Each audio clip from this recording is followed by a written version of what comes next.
We're not talking about the best of them. We're just talking about the rest of them. Not the worst parts, but the best parts. And the best parts we have. The best of the rest.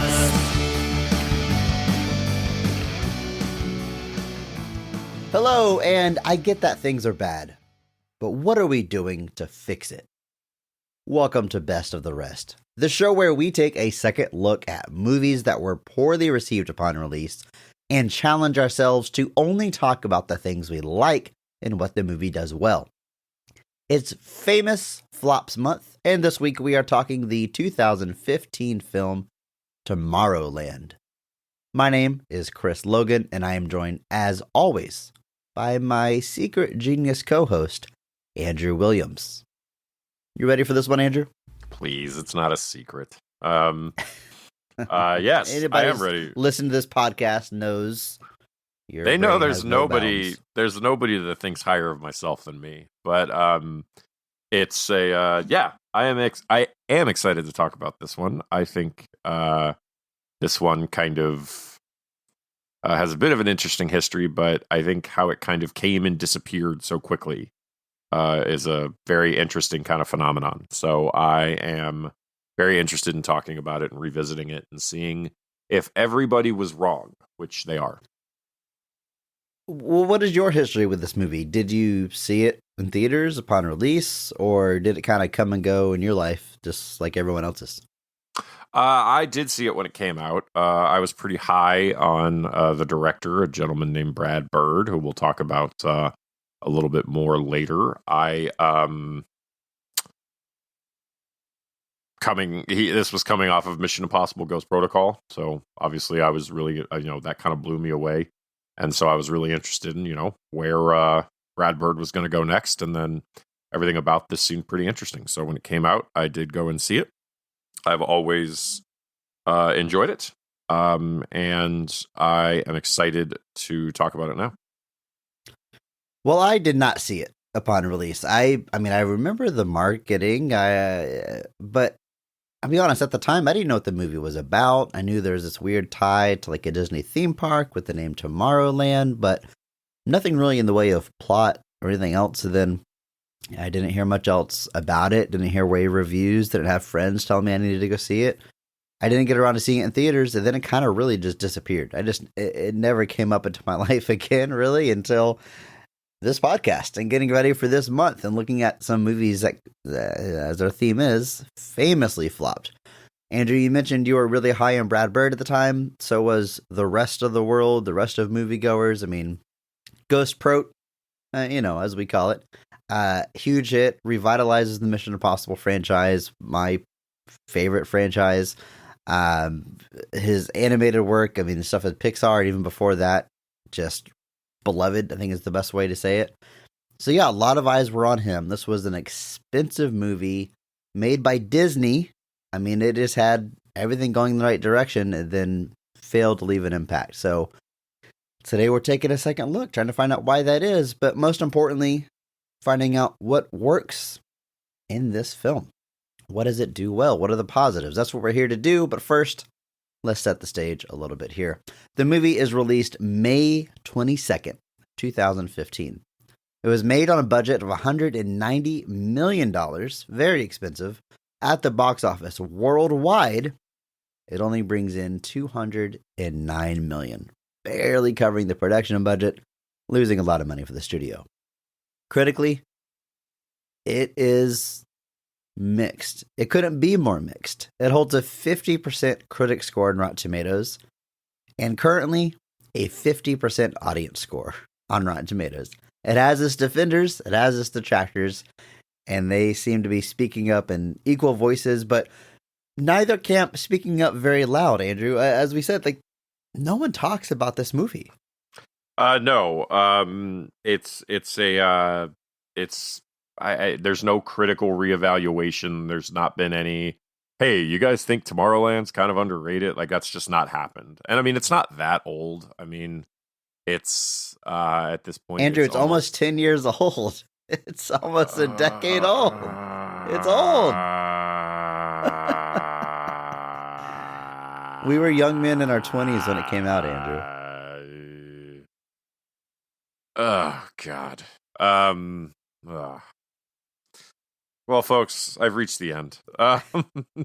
Anyway, well, I guess even in the realm of like film, it takes if something kind of gets its cult classic status, like some stuff we may talk about later this month, it usually takes a bit longer than that first 10 years for it to happen. There's to be some distance, and 9-10 years, I really don't think that's long enough for hey, you guys thought about Tomorrowland discussions? Regardless, there's no such movement really exists at this point. There's nobody really championing Tomorrowland. This is a movie that has. I mean, even Disney's not championing it. This is what's crazy. Like, we're not going to have a boutique Blu-ray label discover this movie and reprint it and find a new life. It's probably difficult even to do like Alamo Drafthouse screenings because it's Disney. They're very protective of their brand. It's under lock and key, but they themselves have kind of buried it. It's not on Disney Plus.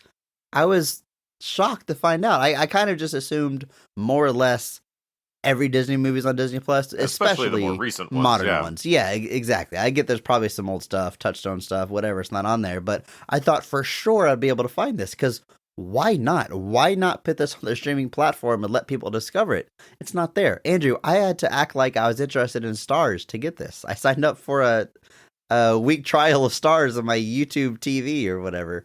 Watched this and canceled immediately. Well, I just own it like a chump. So, good for you, Andrew. But someone like looking to get into this or watch it, like we were doing, that didn't already own it. It's tough. It's tough, which is crazy in the year 2024. It really is a Disney movie of all things. Yeah, like it's not unbelievable to think like small studio stuff now still doesn't quite have like a streaming home or anything, but like. When Disney owns a streaming platform, you would think there's nothing to lose by just putting it up there. And the ripples of this are interesting. Like, since this movie has come out, Brad Bird has directed one film in that 9 years. He does have a new one supposedly coming out soon, but the only thing he's directed was Incredibles 2, which was like a return to like a kind of, I don't want to say safe, but just like you're going to make money with Incredibles 2. There's I mean, that's exactly basically what it was. Yeah. So, but like, after Mission Impossible Ghost Protocol, there were people that were like, Brad Bird is like the next big feature film live action director after directing several. Not that he wasn't, all of his animated films are fantastic, but people were like, oh, he's going to jump. This was, when we talked about John Carter, I think we kind of brought up this conversation of these Pixar guys that were trying to transition, that Disney was kind of bringing into live action. And John Carter and Tomorrowland were both kind of the test run for that, and both kind of is that one of the books in the series, John Carter and Tomorrowland? Yes. It's right here on my shelf. But of course, yeah. No. But John Carter and Tomorrowland were both like kind of we're giving the Pixar guys we're letting them take a big swing with some kind of either old kind of relatively unknown properties or kind of this new idea here where it's based off a ride but not really. And both kind of crash and burn in big ways that you kind of, in the case of John Carter, there are a great many places to point those fingers. And in the case of Tomorrowland, you could look at a bunch of different stuff, but it just kind of didn't catch on. And it kind of killed that whole movement, at least at the time, of these Pixar guys kind of transitioning into live action. And both of those guys, Andrew Stanton being the other one, went back to kind of proven things. I think he did Finding Dory. I think that was the big thing he did after John Carter, and with Brad Bird, he went and did Incredibles 2. So, the ripples of these things are kind of interesting to think about. Sorry, I was just thinking John Carter in Tomorrowland. No, okay, no. This movie is written by Damon Lindelof and Brad Bird. Now, Damon has a pretty impressive resume, a writer on some movies like Cowboys and Aliens and Prometheus.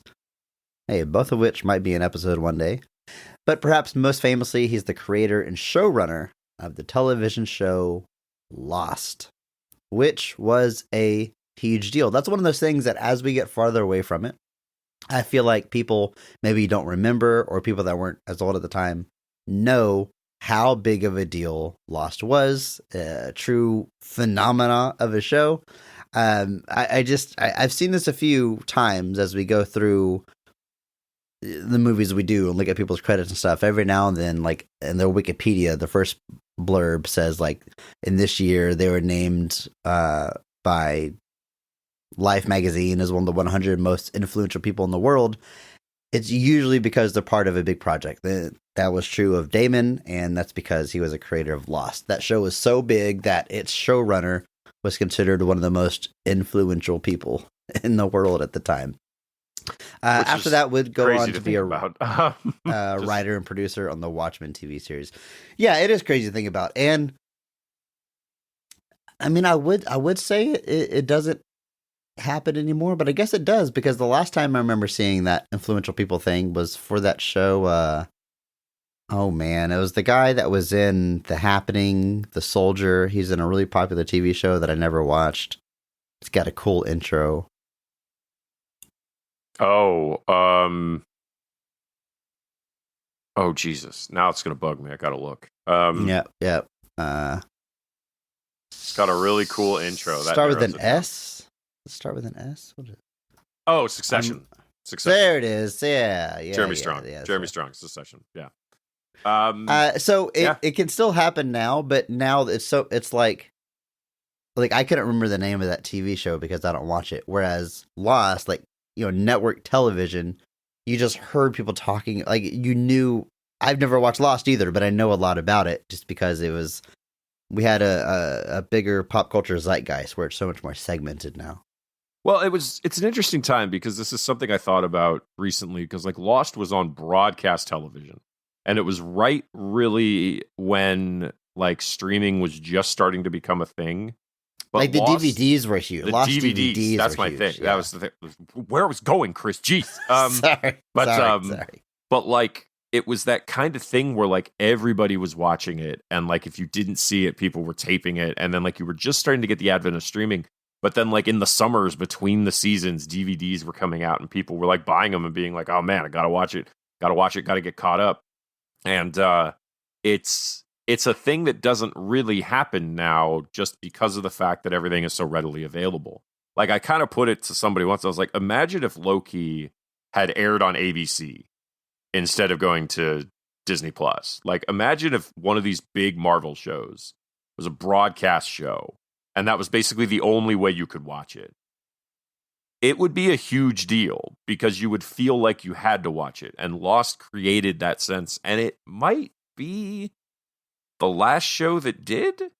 Because right after that's really not long after Lost ends is when like Next Day on Hulu starts becoming a thing. And like then you start getting into the streaming only shows. And like Lost feels like maybe the last show where it felt like you had to see it on TV or you were going to be lost. So it really was a huge deal, and it really does kind of capture a very kind of specific moment in pop culture, like right at the cusp of the streaming kind of phenomenon. And it was just a big deal. And it is something that I don't really think we've seen since. It happened before, obviously. Like there were shows where it was like you had to watch it every week. There was no option. Because there was no option. If you missed an episode, you were screwed. You had to wait until it hit reruns, or you had to wait, see if one of your friends taped it. The old wrestling stuff too. Wrestling fans know all about this. Of like, if you Tape missed trading. Raw, you had to see if one of your friends recorded it. And if they didn't, oh well, like that wasn't happening. So Lost really was a huge deal, and it did give Lindelof a very kind of odd reputation in the aftermath, because people start joking that he doesn't know how to end things. But it's been interesting to kind of, we talk about how pop culture has shifted and how the ease of technology has made things more efficient, but something gets again lost in translation, and that's I think another instance like that where like obviously anybody can catch up on any show at any time now, even one that's like currently airing. But that kind of collective shared experience of like knowing so many people were watching a show when it aired live is just gone. It's It's being on broadcast television so everybody can watch it. And it's weekly releases. It's like getting a new piece of the story every week to digest and discuss, and that keeps it relevant. Like Stranger Things is one of the biggest shows in the world, and a new season comes out and it's talked about for a weekend. And then that's it. And then everyone's just asking, oh man, I can't wait for the next season. Like there's no prolonged discussion about that show week to week because it all comes out at once.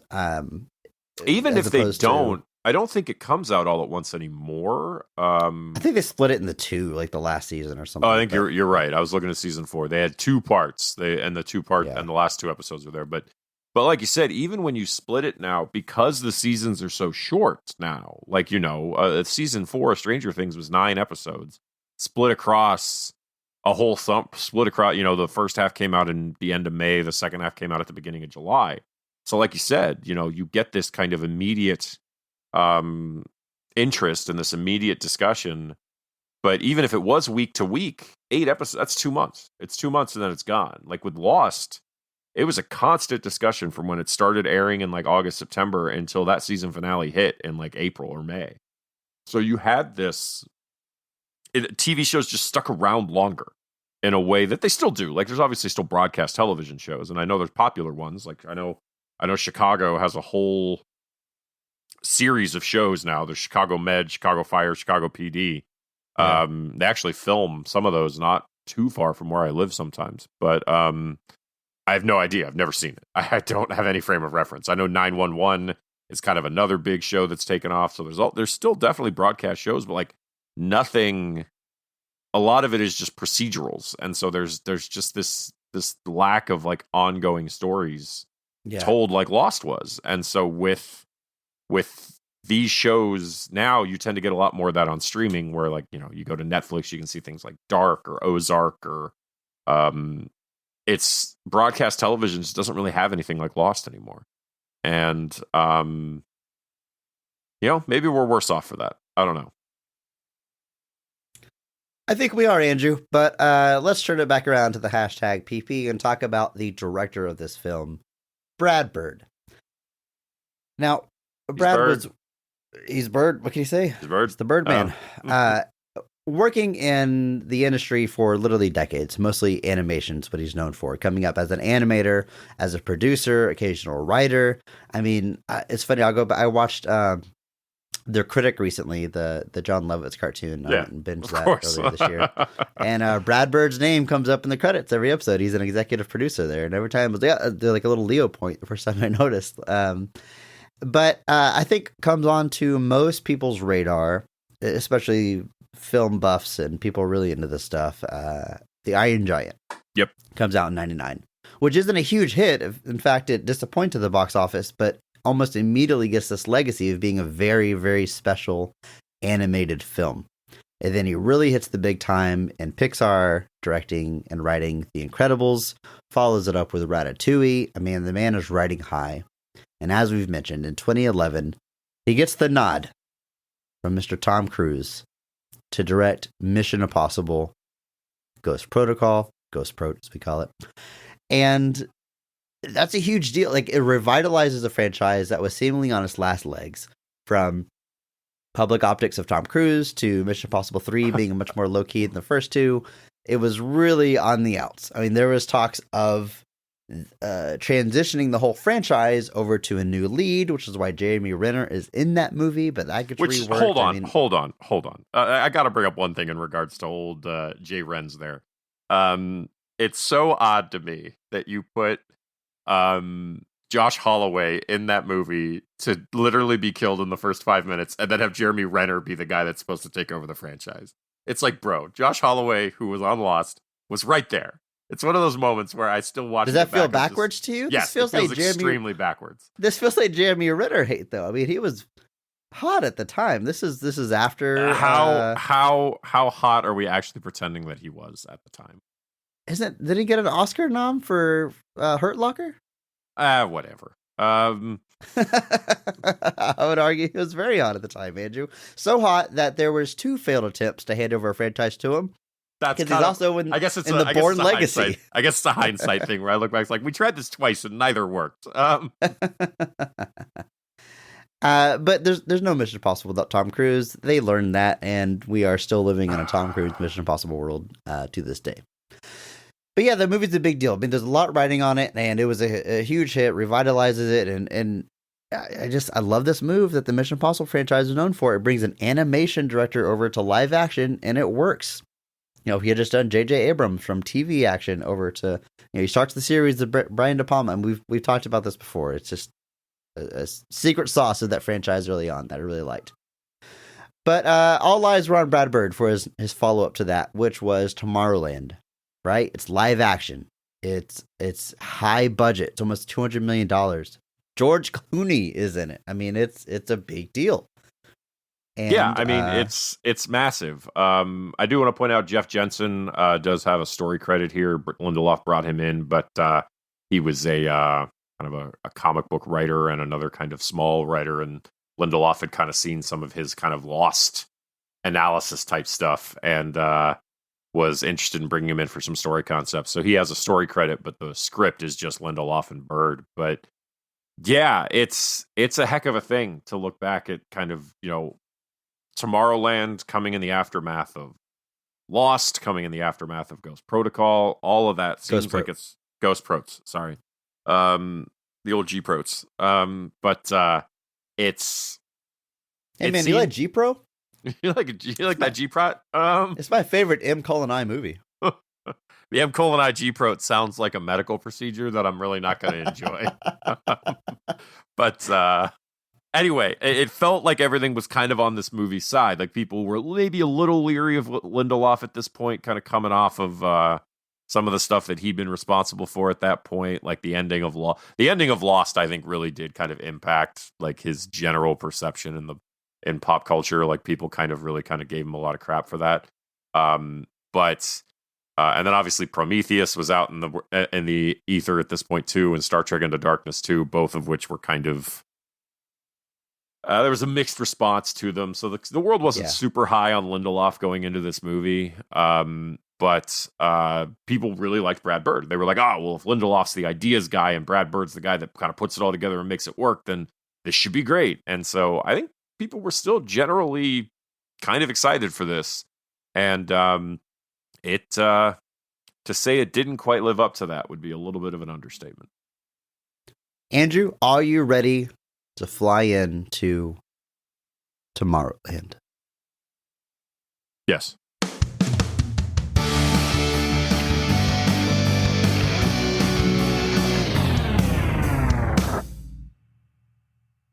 When bright teenager Casey Newton is secretly given a lapel pin with a strange logo, she discovers that touching the pin transports her to a strange theme park. Desperate to find answers, she sets off on a mission with a mysterious young girl named Athena, who turns out to be a robot. After Athena leads Casey to a grumpy hermit genius named Frank, he finally reveals the truth. The pin was intended to be a commercial for a place called Tomorrowland, a parallel dimension where the world's top geniuses and artists come together to create a utopia that leads humanity to its greatest potential. But the images Casey saw when she touched the pin were actually pre-recorded, and Tomorrowland is nearly abandoned since Frank invented a way to look into the future and discovered that our planet was going to be destroyed, and it was determined there was no stopping the apocalyptic event. So now Casey tries to convince everyone there's still hope. Andrew, did I miss anything? I think that covers it, right? The classic story of parallel dimensions and pre-recorded instances in that dimension, leading to aged inventor being thrown out of said thing for inventing a machine nobody likes, requiring us to return and take it back for ourselves. It's.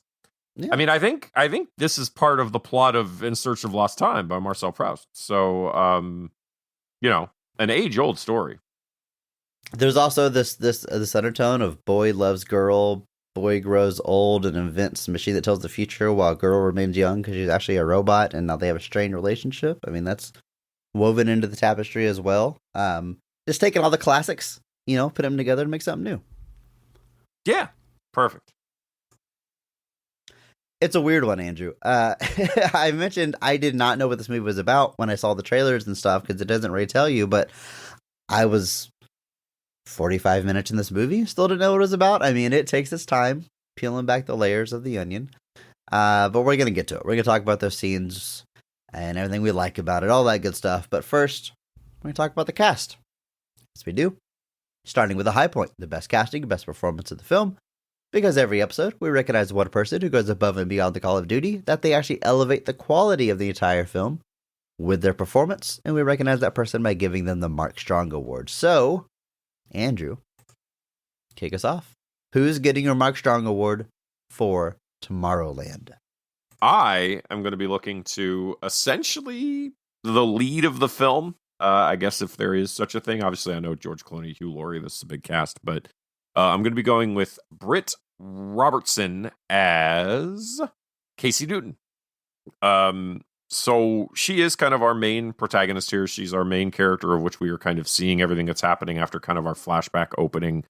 And she has to carry a lot of this film, even with, like I said, a lot of these big actors around. But I mean, I would say she's firmly the lead of the movie, which I was surprised by how much George Clooney is in the marketing and stuff. He sits out the first almost half of this film, it feels like. He does. I don't think they get to his house till almost an hour into this film. So she has to carry all of that. And then even when he enters it, he's playing this cynical part, very justifiably so. And she has to maintain this hope and optimism throughout the whole thing, even when faced with kind of the harsh reality of what they're seeing at the end. And I think she does a fantastic job of doing that in a way that plays well with everything that's happening around her. And it's not an easy task. It can be something that's tonally jarring. And obviously you're not, dealing with some heavyweight actors that you're alongside here. And I mean, Britt Robertson at the time this film came out was 25, 24. So not really a child actor by any means, but still on the younger side compared to a lot of the others that we've got here. But she's up to the task, and she does a great job with everything that she needs to. And like I said, maintains that kind of hope and optimism through the whole thing and doesn't give up at any point. And I think those are really great qualities. I always love seeing characters like that. Despite the fact that I'm probably more like George Clooney at this point in my life than not in this movie. But I think she does a great job. And I think she does, having to center this film could be a difficult task, and she's more than up to it. It's an excellent pick, Andrew. I think she just does a great job. But speaking to this character, I love how optimistic and hopeful they are. That is what defines the character. And they're never portrayed as like head in the clouds or naive. Like, she wants to face the problems head on and figure out the solution. So,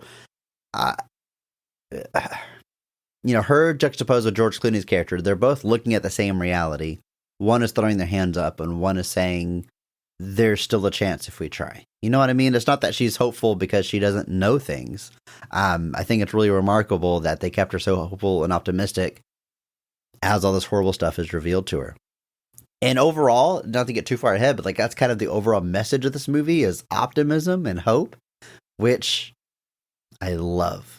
I love that that's where this movie goes and what its message is about and its ending and stuff. Like, I'm reminded of something I think you said about the character of Superman in general when we're talking about the old Christopher Reeves movies, was that if the message is optimism, like I'll always bet on that. Like I'll always support that. Like we can talk all day about the structure, the story structure, the plot details and stuff that doesn't work. But if the message is optimism, I'm at least in some part going to get behind that. Like I think it's just an important message to have out there. It becomes increasingly more important, I feel, as our world goes on and we encounter more and more problems. So I love that about this movie, but that entire message is really encapsulated in this character of Casey Newton. So I think she does a great job. It's funny you mentioned she's in her mid-20s.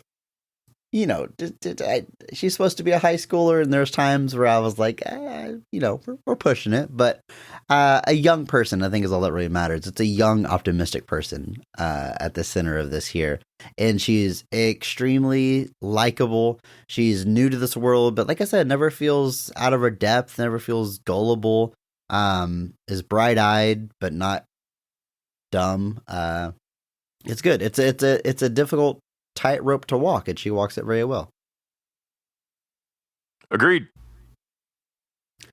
Andrew, I'm going a different direction with my Mark Strong award, though. Might be a weird pick, but it's what my gut's telling me.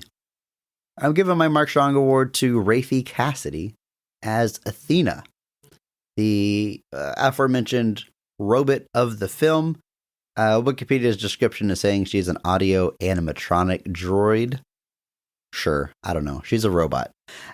The main reason I'm going this way is because I feel like she is the... Chris, audio animatronic is the copyrighted Disney term for the things in their parks. Oh, is it really? Yes. Do they say that in the movie, you think? I don't think so, or they probably so do, it's like... But it's trademark, not copyrighted. It's trademark. But yes, it's an actual... Genuinely is a Disney trademark, audio animatronic. Of course it is.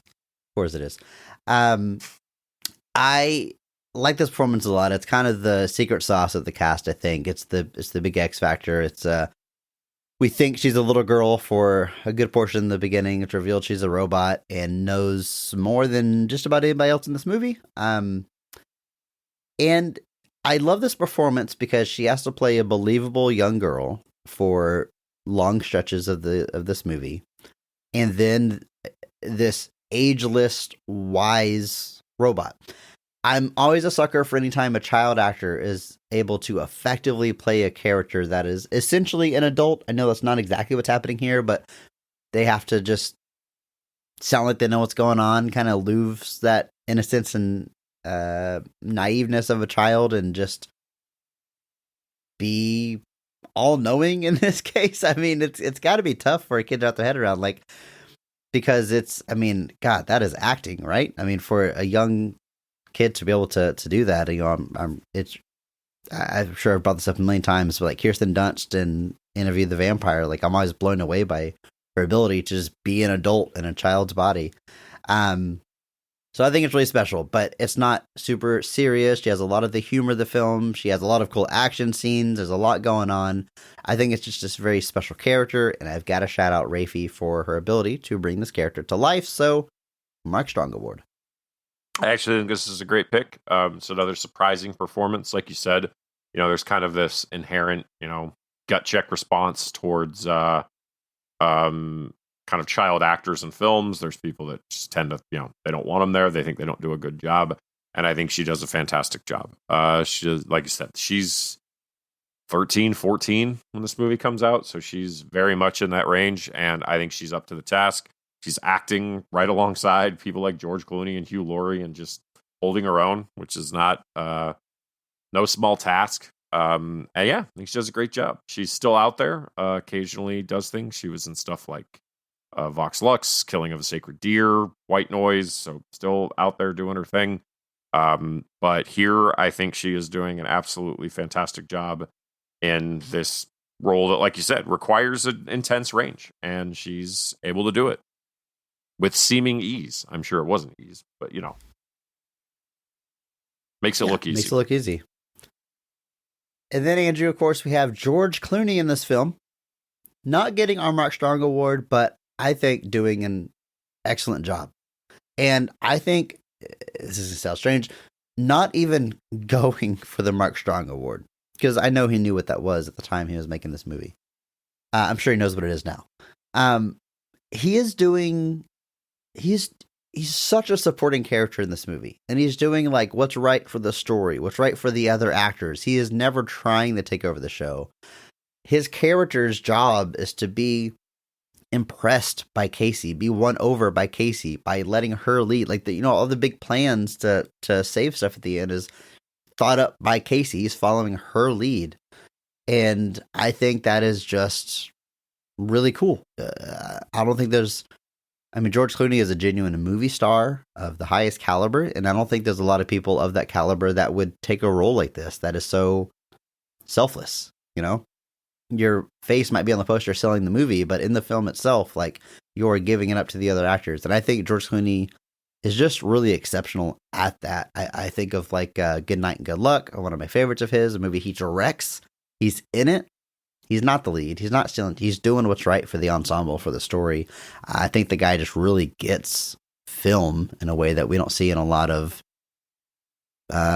movie stars, actors. So, yeah, very special. I really like George Clooney. I love this guy's voice. I don't know if he does audiobooks. I feel like I could listen to this guy talk all day, but he is definitely bringing something special to this movie. I mean, the fact that we have a huge movie star at the center definitely elevates it. It's that, you know, that reveal when you first meet him, like at his house, is really special. And again, his voice explaining things, explaining Tomorrowland and what happened. It adds this essence to this film, this special quality. This man, Andrew, what is George Clooney bringing to this movie?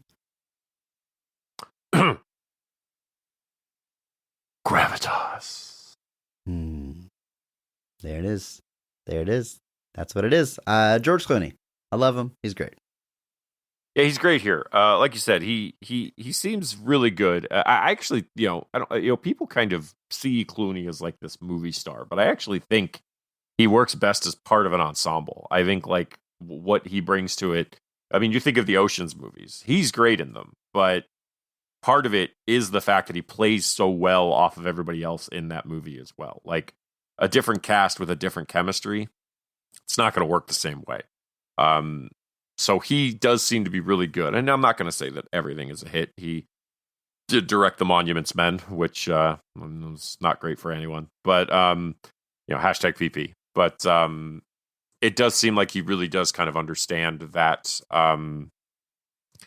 notion of kind of being able to give back. There doesn't seem to be a lot of ego on the man. Doesn't seem to be a whole lot of. You bring up ensemble. I'm trying to think like my favorite George Clooney, like "Oh Brother, Where Art Thou?" Love it, but it's him playing off everybody else that's so great, and that doesn't take away from anything about him and his abilities. No, absolutely it adds to it. I mean, the ability to work with people, and know how to play off of them, or be the straight man, be the wacky one. He can, do it all. That's interesting, Andrew. I mean, but a love of the show, obviously. Yeah, I was going to say Batman and Robin, where he is front and center. He's the titular character. He is the star. And, that movie isn't successful. And there's still big moments in that movie where he does kind of move to the side so that other things can take prominence. I still think of that scene with him and Alfred in Batman and Robin since we watched it. Really I pointed out. It's really good. It's that one moment in that movie where it's like, if you look at a scene in a movie that otherwise isn't really working, that's the one clip you can look at and be like, but it really could have. There's a world where this could have worked. And that's the one scene where you can kind of point to it and be like, and that's it.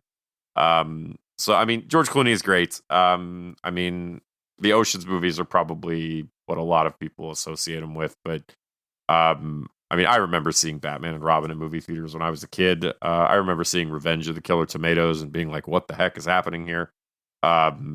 He's fantastic. He's great. I think he's doing a great job here. But like you said, he's kind of front and center for this marketing in this movie. And yet he's not in the first half of this movie, basically. He doesn't show up, I think, until well past the halfway point. And, that's it's always an interesting choice when you see something like that happen, because it means they really want you to go see it for George Clooney, but that's not really what the movie is.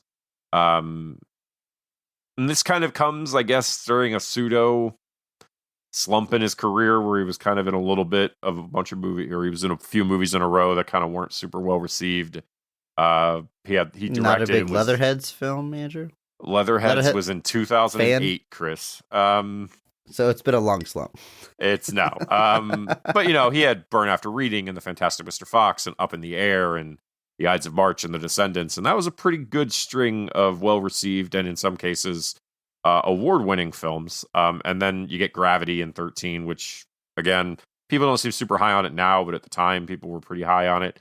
But then you get Monuments Men, Tomorrowland, Hail Caesar, all kind of in a row, and those kind of cool him off significantly, even though, Monuments Men was him writing and directing with a huge ensemble cast. Tomorrowland was a big thing, and then Hail Caesar was Coen Brothers. I mean, it was kind of all three of those movies seemed like surefire wins on the outside looking in, and they all kind of didn't live up to hopes. And then he was actually just in a rom-com a couple years ago with Julia Roberts called Ticket to Paradise. It just seemed like a very classic 90s romantic comedy. And that came out. And then obviously briefly reprising his role of Bruce Wayne in The Flash for some reason. Who knows why? Andrew, we can't go there. We can't do this. But we can't do this. I just want to say, and then he actually did just direct a movie last year called The Boys in the Boat, which also didn't do super well. Clooney is a bit odd when it comes to directing. It feels like he either crushes it or it's really okay. It's like good night, good luck. You point that one out. It's great. I think it's absolutely fantastic. I love that movie. The Ides of March, I think, was another one that did pretty well, but he also directs Leatherheads. But then you get Monuments Men, Suburbicon, a couple in a row that just don't quite live up. So, but at the same time, he's out there, he's taking the shots, he's taking the swings, and you gotta respect it. So I'm never going to be sad to see him on my screen, though. So Gravity rules. I love that movie. Is there a backlash? I wouldn't say a backlash. I like it. I mean, Alfonso Cuarón is fantastic. I think he's great. And I remember that felt like it was kind of one where, like, the whole kind of thing was, it was supposed to look like one shot the whole time. And I think people thought it was kind of a gimmick thing where, like, you strip away the groundbreaking concept of how you made the film. And people are like, oh, well, there's not much left here. And it's like, well, yeah. It was kind of like Boyhood when people were like, oh, well, if Boyhood wasn't the same cast over the course of 18 years, people wouldn't have cared as much. And I'm like, yeah, but it is. Like, it is. If it wasn't such a marvel that they were able to create this in a unique way that no one's ever done before, then it wouldn't be good. It's like, but it was. But they pulled it off. I always love that when, like, the argument against something is basically, well, if this were different, you'd feel differently. It's like, well, yeah, I would if it were different, but it's not different. It is what it is. So I like Gravity. I haven't revisited it in a while, but I do like it quite a bit. And I think the scientific accuracy of that one might be another thing, but I don't care. Okay. All right. Yeah, all right. Anyway, people watching the movie wrong. Yeah. All right. Let's move on George to this cast, Clooney Andrew. rules. George Clooney is great, and Hugh Laurie is in this film. I did not know that going into it. I don't know how big of a deal Hugh Laurie was in 2015, but he didn't seem to be part of the marketing much. Maybe it's a surprise when he reappears in this film that they wanted to keep kind of under wraps, but plays a character named David Nix. He's the leader of Tomorrowland, and Andrew, he is human, right? The idea is that he's human, but he's found a way to essentially stop aging. He's not a robot, right? I don't believe he's a robot. I've been given no implication that he is a robot. I mean, he if he's a robot, you'd think he'd be able to lift that thing off of him. You would think so. He doesn't age for like 50 years. But he says something about eating his protein or his powder, or his shake in the morning or whatever. So I assume he's just in this world found a way to look like Hugh Laurie forever. And I can't blame him. I would do the same thing. But maybe you don't age in Tomorrowland. Who knows? I don't know. Pocket dimension. But he does a good job. He's a good bad guy. He's either like a grumpy good guy like House, or he just leans into it and he's a bad guy. In this case, it's the latter. And I don't know. That voice is appropriately menacing. He seems like a dick. I think that's the vibe they're going for. When he's confronted with like a possibility of hope at the end, he immediately shuts it down, tries to ignore it. Not a good guy.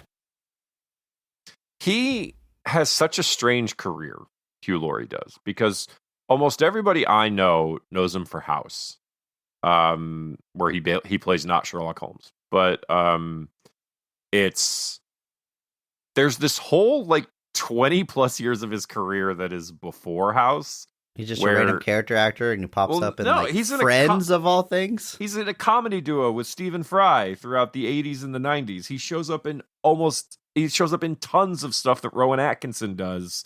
Blackadder specifically. He's in Blackadder 2, Blackadder the Third, and Blackadder Goes Forth, which are great titles for shows that I'm certain people are annoyed they didn't come up with first. But so there's this like into the 80s and 90s, this almost just all comedy.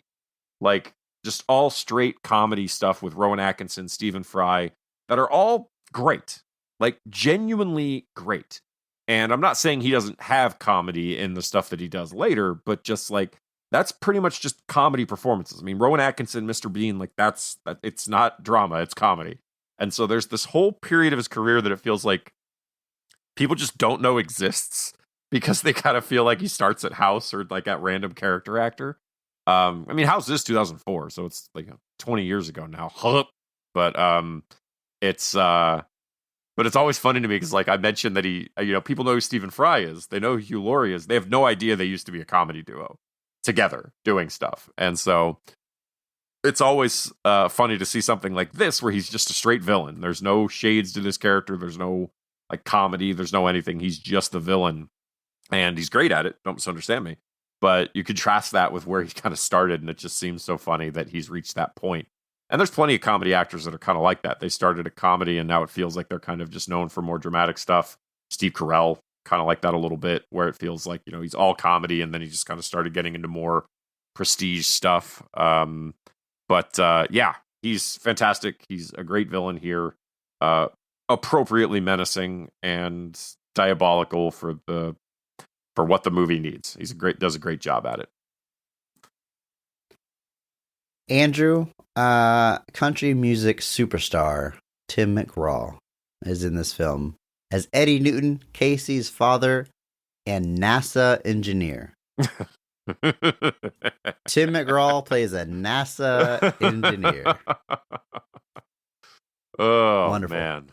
Wonderful. Look, I'm not saying that he does fine. It's just funny on paper that you get a country music star to play NASA engineer. I'm not, no personal insults at the man. He does a good job. I mean, I don't feel like, oh, there's a random singer who can't act all of a sudden. Like he's good at playing a Southern dad. That seems to be like his bread and butter, and he's doing it here.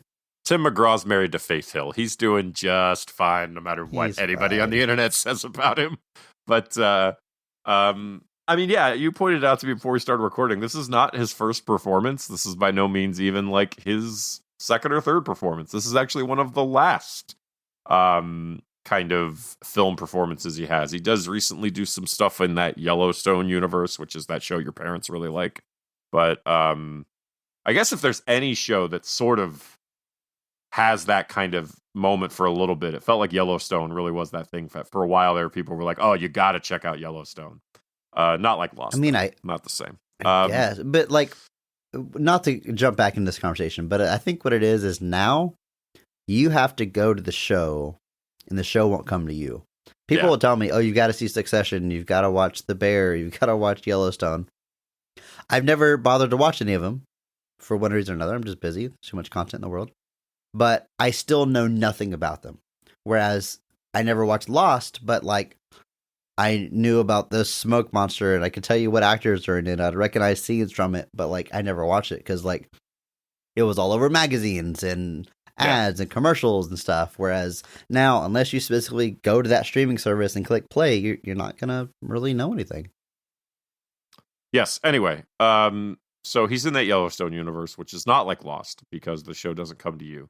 But was in a whole bunch of movies before this. Was in Friday Night Lights, was in The Blind Side, the Christmas classic, Four Christmases. But not a whole lot of scenes here either. It's not like this is, not to be too backhanded, but there's not much of a performance here. There's only a few sequences. Does perfectly fine in those sequences, and then gets the Tomorrowland nod by the end of the film. So good for you, Tim McGraw.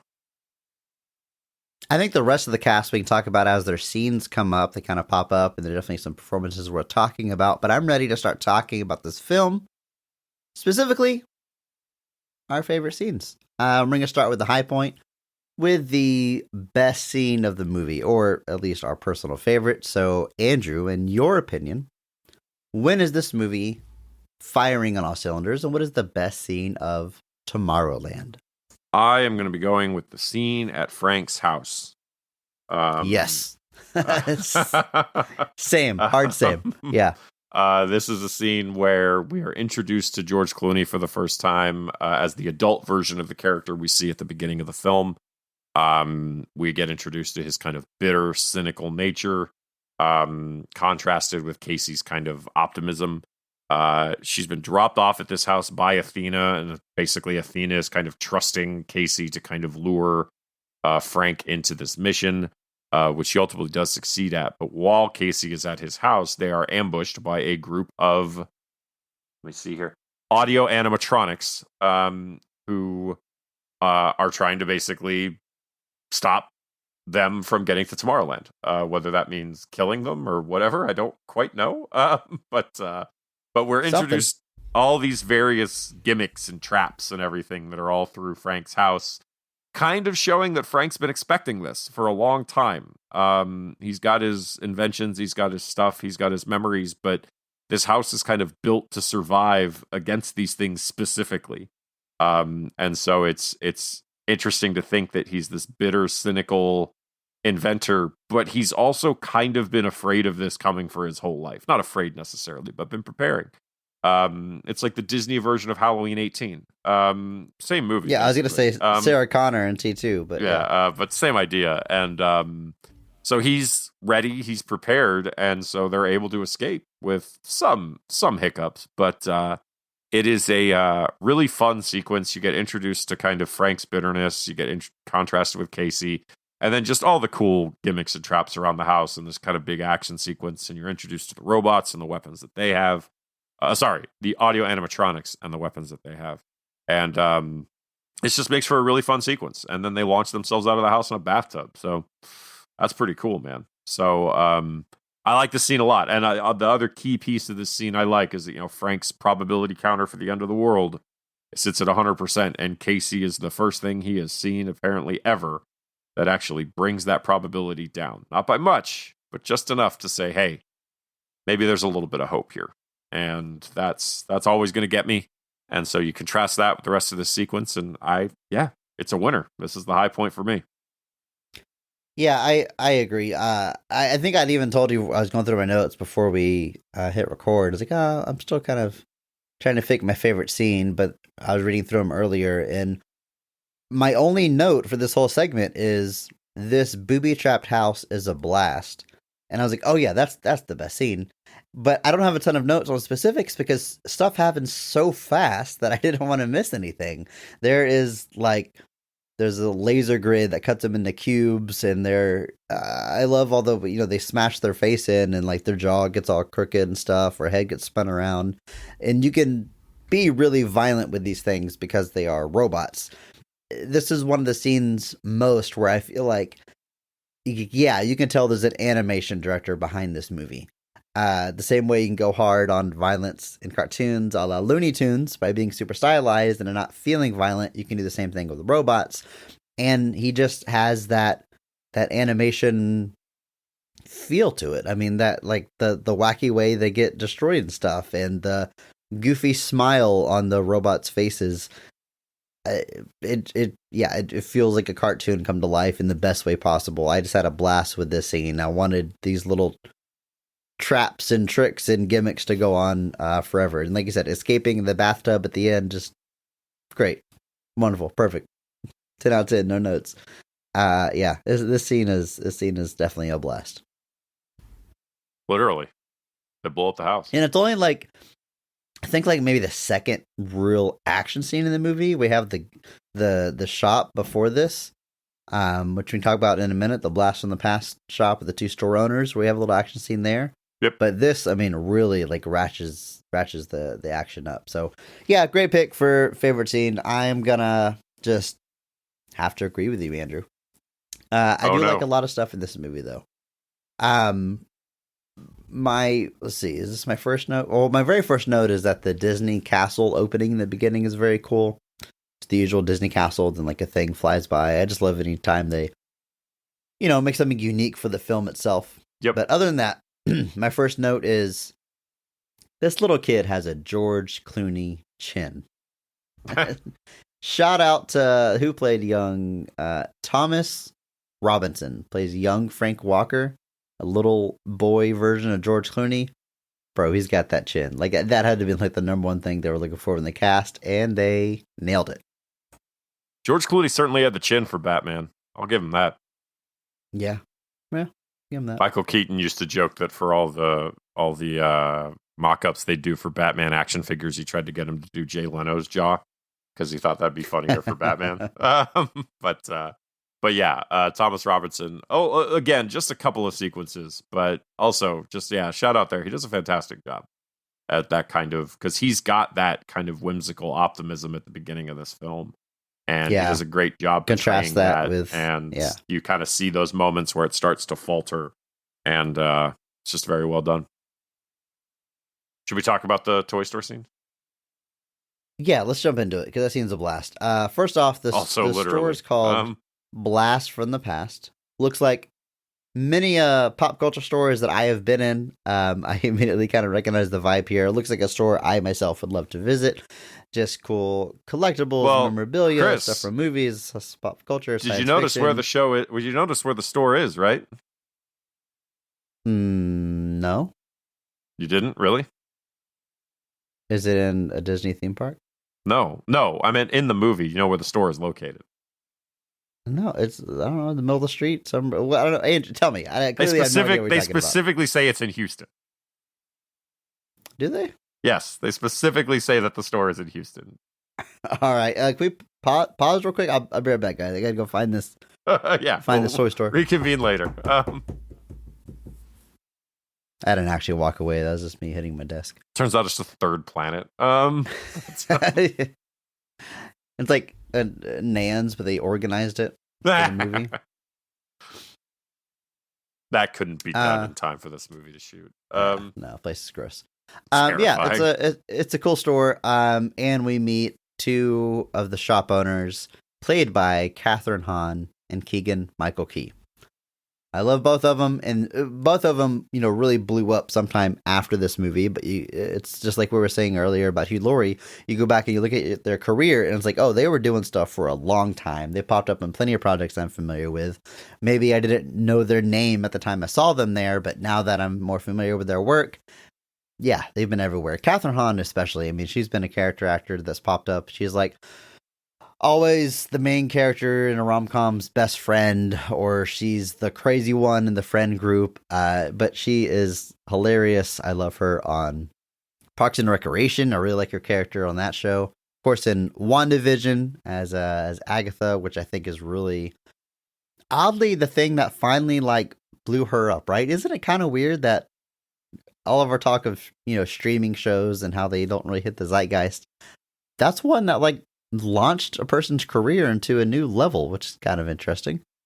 Yes, at the age of 48. Yeah, but crazy. Well, and also I will say this, or I guess that was 3 years ago, so 47. I will say this: those first two Marvel shows, WandaVision and Loki, you had to go find them because you had to have Disney Plus. But I will say, I do feel like the hype around those, especially WandaVision, was really high, to the point that I think it did kind of creep in to the general public there in a big way. Not really so much since, obviously, Loki season 2 aired and most people didn't even realize it. So it's kind of a thing. But she is fantastic.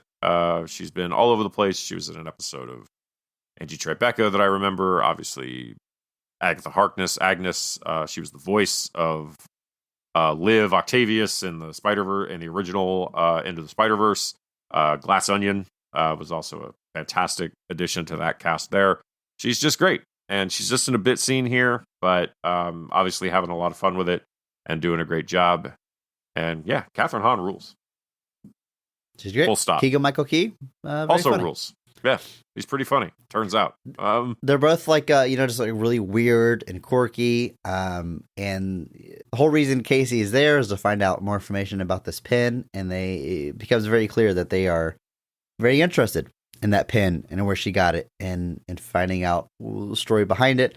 And it also becomes clear that they want to harm her. And then Athena shows up to save the day. There's a really cool fight. And they're all robots. That's what's revealed. It ends with her audio animatronics. I'm going to say robot because that's what they are, Andrew. No, they are audio animatronics. This is well, awful. If Disney wants to sue our podcast, if you're going to give me crap about Jetpack, if you're going to go endlessly on Jetpack, audio animatronic. Good callback, Andrew. Fine. They're audio animatronic droids. That's what I thought. One of them Catherine Hahn gets her head ripped off, which is pretty cool. And I love the gadgets here. Very like Men in Black. Like there's this bomb that freezes time in a bubble. So cool. I mean, the visuals in this movie are great. And at the risk of sounding hyperbolic, this era, 2015, 2014, 2016, it's not okay. I was gonna say like it's the peak of visual effects. It's not, but I personally really like this era because we're really heavy on visual effects on CGI, but it looks really good, and I feel like we understand its limitations to a point. Like in, early 2000s, we did like full body replacements and everybody looked waxy and that it didn't age very well. But like here, I don't know. They just seem to have it figured out. I'm thinking of movies like The Amazing Spider-Man 2. Like I remember we watched that and like that movie, in my opinion, speaking just visually right now, holds up 100%. It doesn't like it's aged today. It looks incredible. You had to spend a lot of money to get those effects. This movie is almost $200 million. Amazing Spider-Man 2, very expensive, but they still do enough mix of practical, even though it's very heavy on CG. There's enough practical there that can ground it in the world and sell it. And I just think it looks great. I mean, this movie is another one. I would say hardly looks like it's aged. Some stuff in Tomorrowland where it's a little fuzzy wuzzy, but for the most part, this action scene especially, I just think the visuals, the CG, the effects are all just top notch, incredible, better than some recent movies I see. Well, and I think part of that's the time. You look at it looks better than The Flash. A lot of I've seen monkey fights at the zoo that look better than The Flash. But this movie started filming in August of 13, and it's not released until May of 15. It's almost 2 years to work on this film. Nowadays, you have movies that start shooting in April to be released the following summer. There was a thing I read once, and it was kind of like in film, there are three things: fast, cheap, and good. And you could pick two, but you can't pick all three. So if it's fast and cheap, it ain't going to be good. If it's fast and good, it won't be cheap. All the different variations of it. So with this, you had a movie that had the time. And and this one also wasn't cheap. So it broke all three rules, apparently. It wasn't fast, but it wasn't cheap. I see what you're saying. It wasn't cheap. Yeah. So, but in general, that's kind of a decent kind of rule to live by. If you want something fast and cheap, probably not going to be good. If you want it cheap and good, it ain't going to be fast. And if you want it fast and good, it ain't going to be cheap. So, so with this movie, they took the time, and so I think, and with Amazing Spider-Man 2, I assume it was a little bit similar, where we just we had the time to make it all look good. You took the time, you put the effort, you put the energy in, and the final product shows that effort. These days, it just feels like we churn things out so fast. Marvel especially got really bad about this, where like you would have movies that started shooting in April of 14 that were for summer of 15. And that just means that's a harsh deadline for everybody the whole time. It's never not going to be.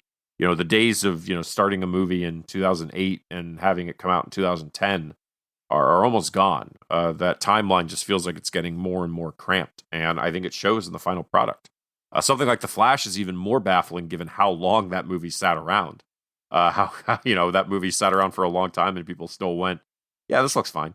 Well, another thing is just having someone like Brad Bird behind the camera, because there's going to be a meticulous nature at that point. Yeah. A lot of movies will have like, they got their director, but when it comes to the big action CGI fight scenes, let's just punt that scene over to VFX house. It's all CG anyway, and they'll figure it out. Something like Wonder Woman. Patty Jenkins has mentioned how like that final fight that everyone hates was essentially taken away from her, given to the VFX house, pumped up, and she didn't necessarily direct the look of that, which is why it's so jarring compared to the rest of that movie. The Flash, the last, third of that movie or whatever is just all CG land. It's all created in computers, and the director can only do so much. Whereas you look at this movie specifically in this era, movies like Amazing Spider-Man 2, for every scene, there is a director on a set with actors directing stuff, even if most of it's going to be replaced or visual effects added later.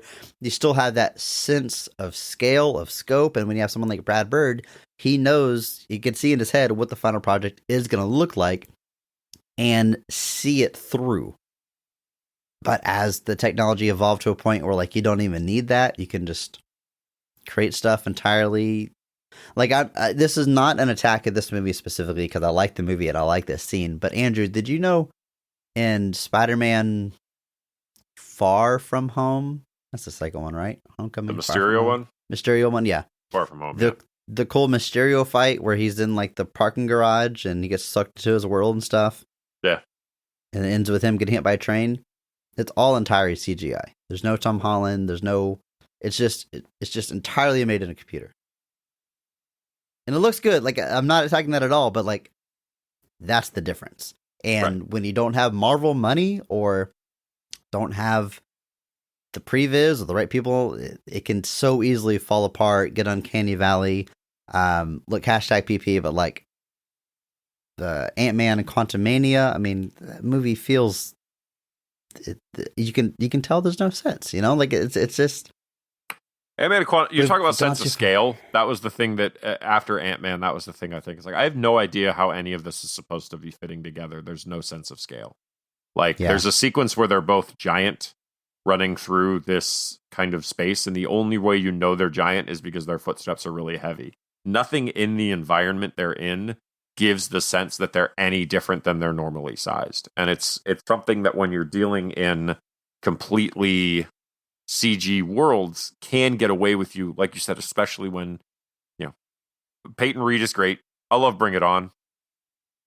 There's some Toros in the atmosphere. It's all good. I'm not having an issue with that.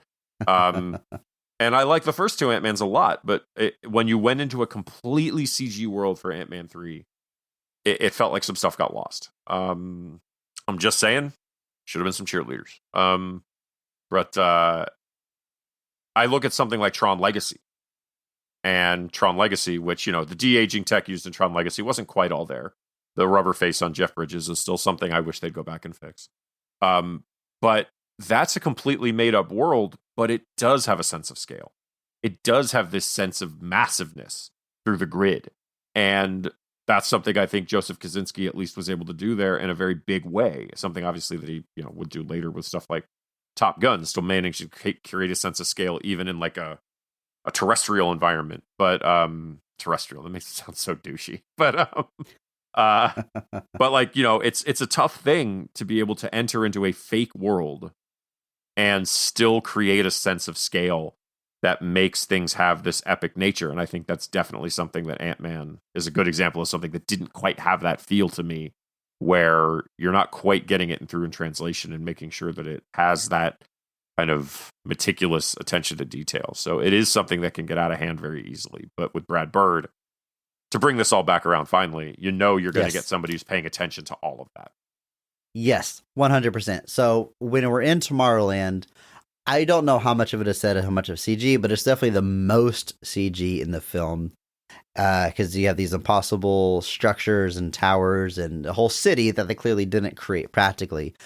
But even though we have flying cars and people on jetpacks or whatever, like the camera is always down on the ground with our actors, tilt up to like look up at the stuff and wonder, and not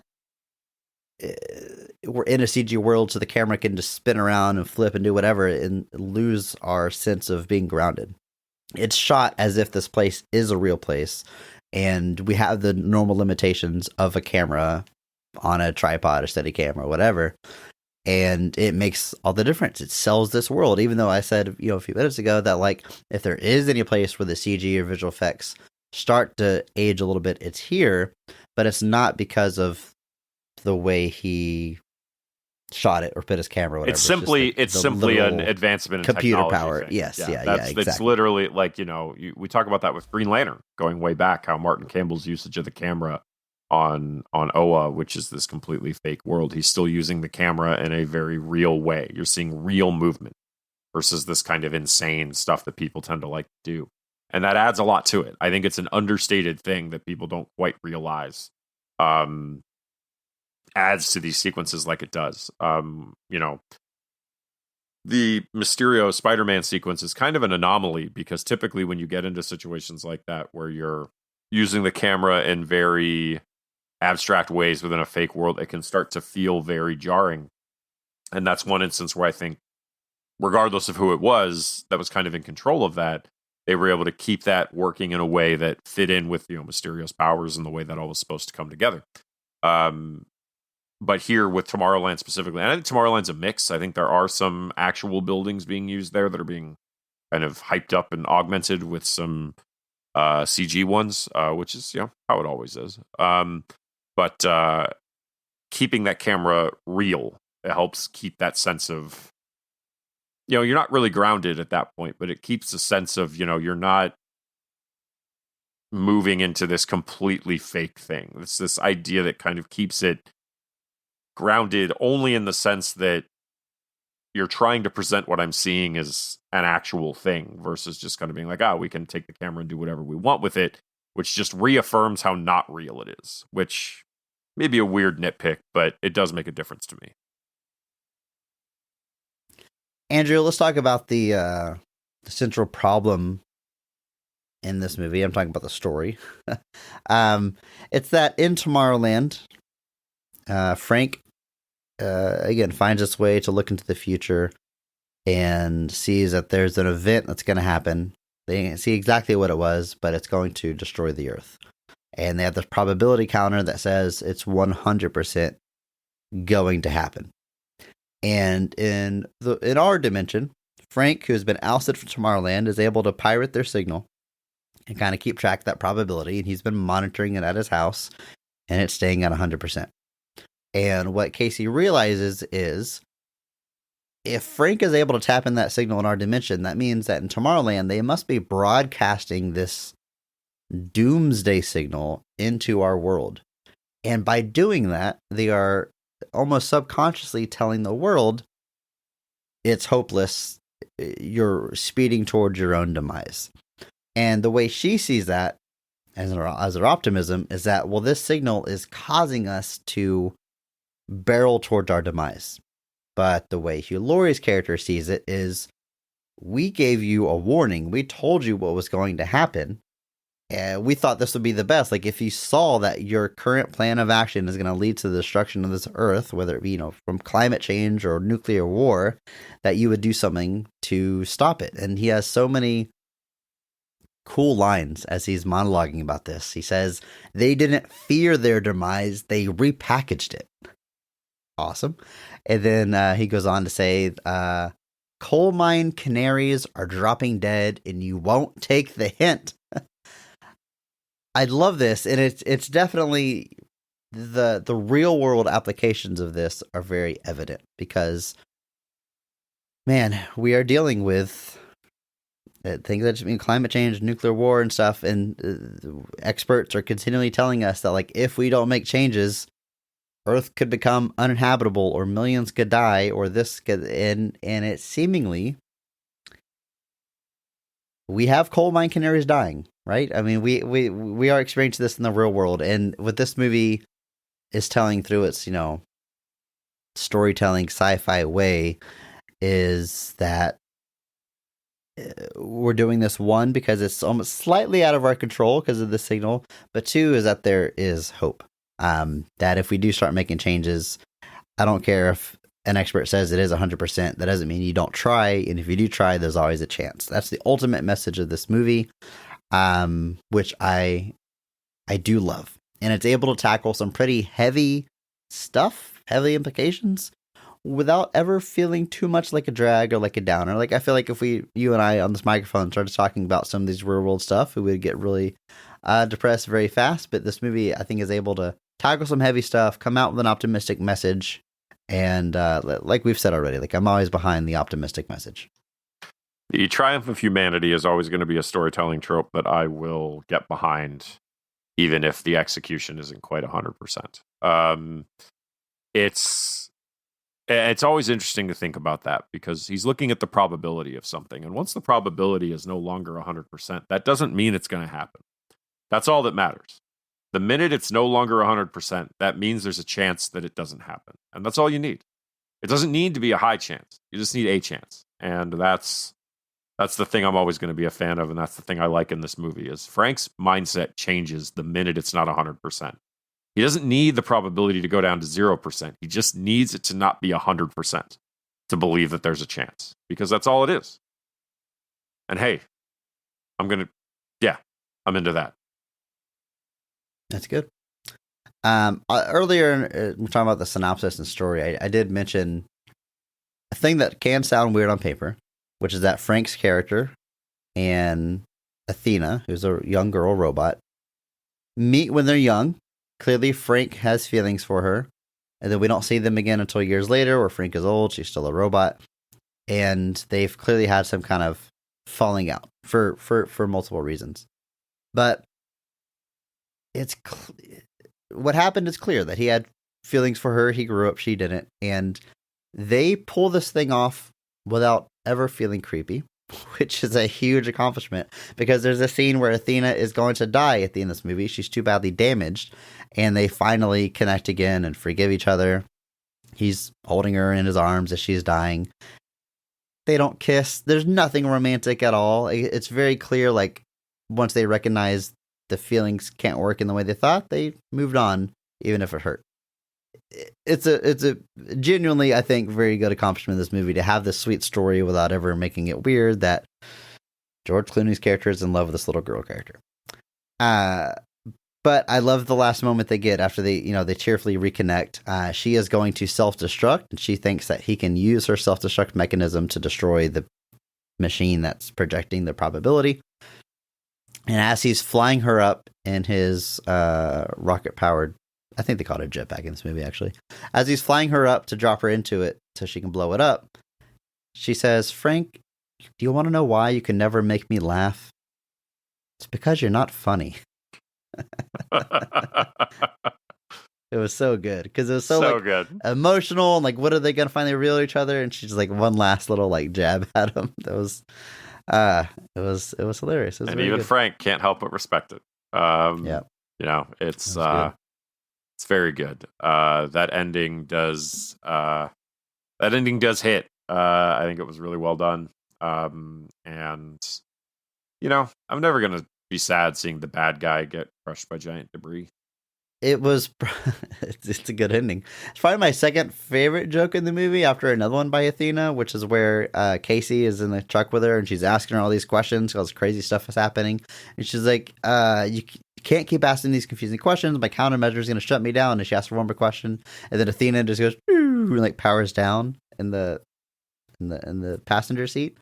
And then later, when they meet up with Frank, and Frank's asking questions, Casey's like, "Oh, you can't ask her too many questions. Her countermeasure will shut her down." And Frank's like, "What countermeasure shutdown? Did you tell her you got a countermeasure shutdown?" And Athena's like, "She was annoying me."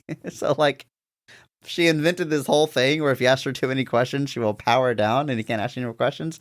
It's like how a parent deals with their kid being annoying, asking why over and over again, that they just make up a dumb game so it appeases their kid. It was so good.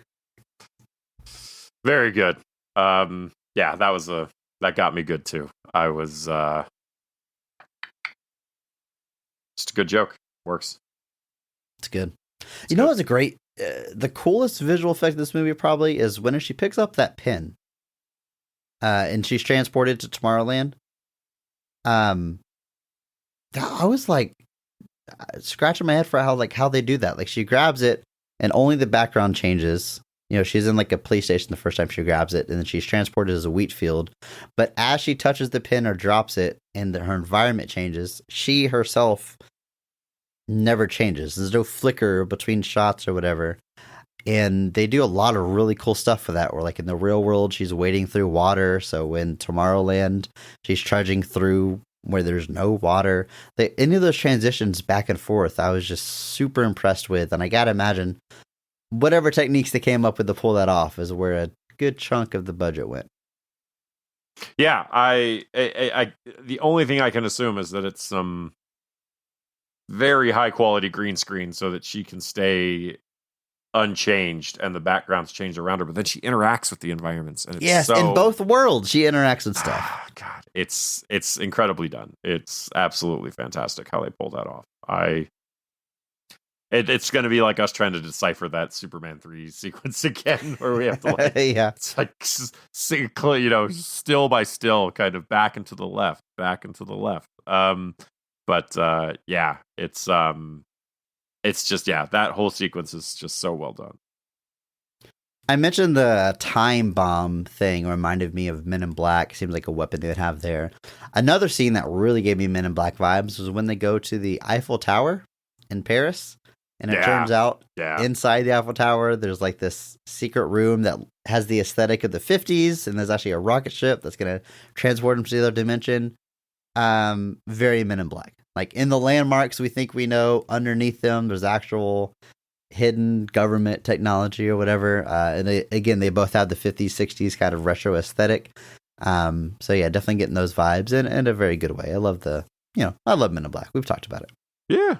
Good stuff. Yeah, and then like the idea that there was like this secret group plus Ultra, I think they were called in the movie, of like all these inventors that were kind of, all of that, just very big Men in Black vibes. And then, the Eiffel Tower having a rocket inside of it is definitely, because I think it's Men in Black International, where the Eiffel Tower is like a gateway, literally. So. Oh, right. Yeah, they actually go to the Eiffel Tower in that one. Yeah. Yeah, and that movie came out a little bit after this, I think. But, so, Tomorrowland already inspiring other movies. Just what a legacy. Yeah.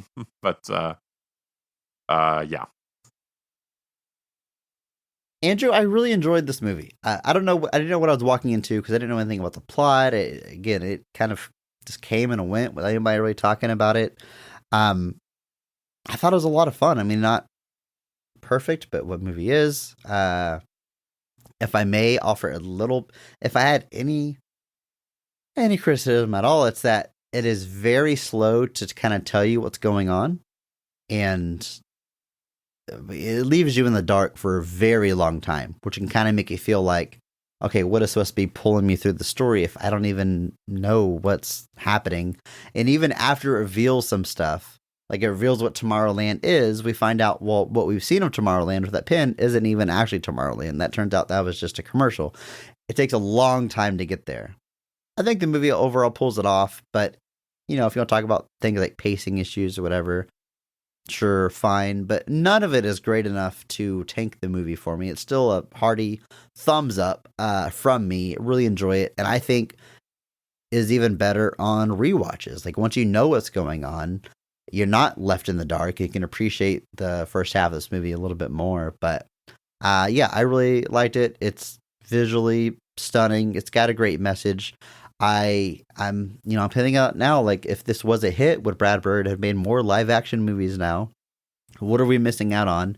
I hope the man finds his way back around to do more of this, because I'm really, really digging it.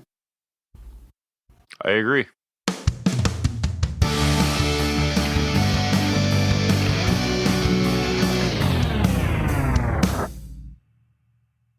Andrew, for a theme of famous flops, Tomorrowland is one I enjoyed more than I kind of anticipated going into this month, but we've got some real variety here, because next week we're jumping into the Paul Verhoeven film Showgirls, which is extremely famous flop and probably the most famous NC-17 movie of all time. Gotta be the most well-known NC-17, right? Yeah, I would say that, in the realm of, I mean, NC-17 is usually something that gets you barred from having a wide release. So Yeah. I would say that largely speaking, there is almost no chance that there's another NC-17 movie that has quite as high of a reach as Showgirls does. I mean, I like Debbie Does Dallas is pretty famous, but I think that's unrated. I don't think that's kids don't quite look that the same up. thing, but Kids don't look yeah, that up. that's next week. We're jumping into the world of Showgirls, but until then, for now, it's time for our question of the week. And if you want to leave us a question for a future episode, you can do exactly that. You just hop into our Discord. There's a link in the show notes. It's free to join, and you can hang out with the community, talk about nerdy stuff and movies and comic books and games. And there's a channel there for leaving your questions, just like this question we got from. I'm gonna read their username as is. Yippee! There's like 6 E's and a bunch of exclamation points. So I hope I'm pronouncing that right. Let me know. Andrew, here's their question. I know spaghetti westerns are a thing, but are there any movies that could be classified as ramen westerns?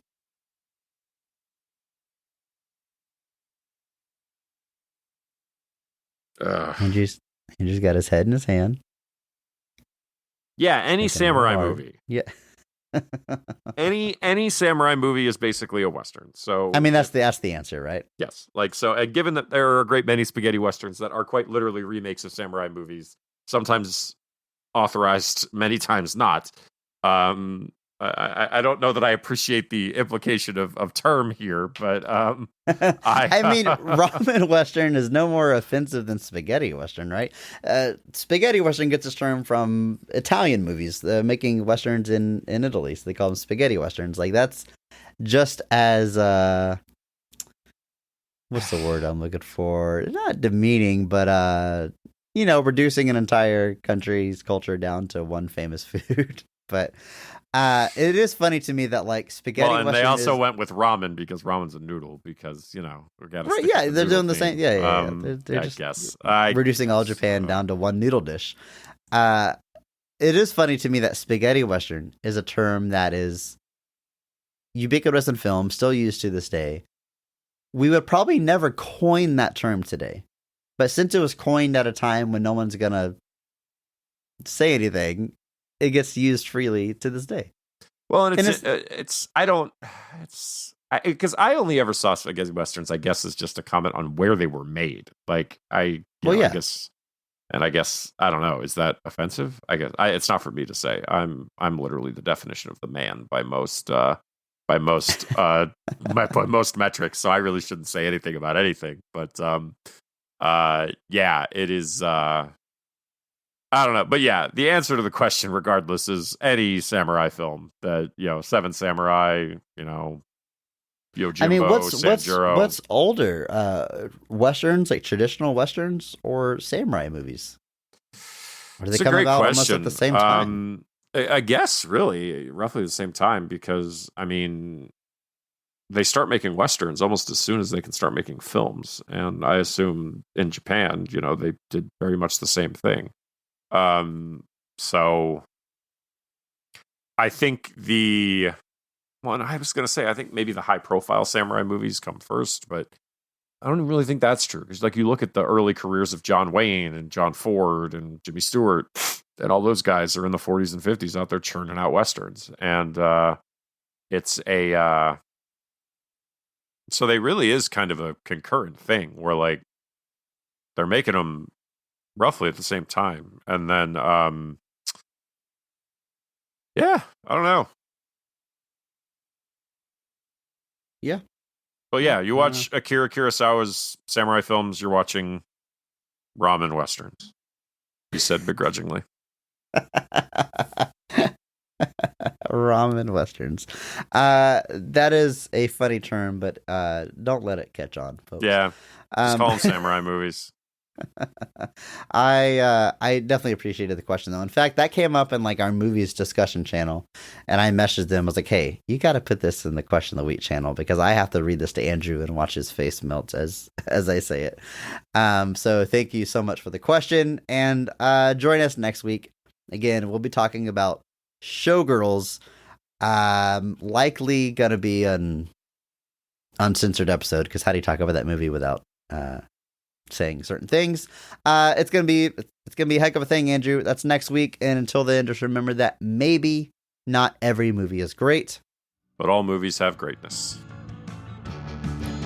Thank you to Mark Benavides for singing our theme song. You can follow him on Instagram at NotThatMarkAnthony. And thanks to Mitch for the music.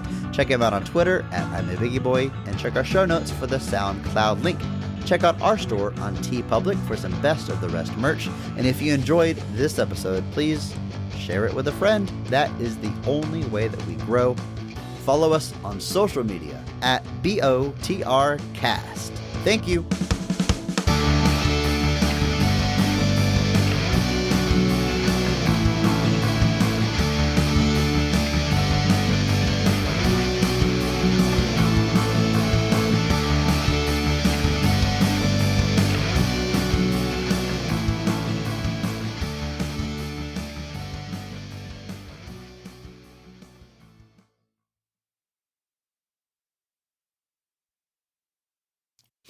All right.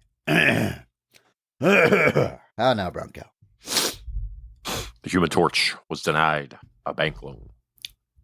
The arsonist had oddly shaped feet. I don't remember if there's any others.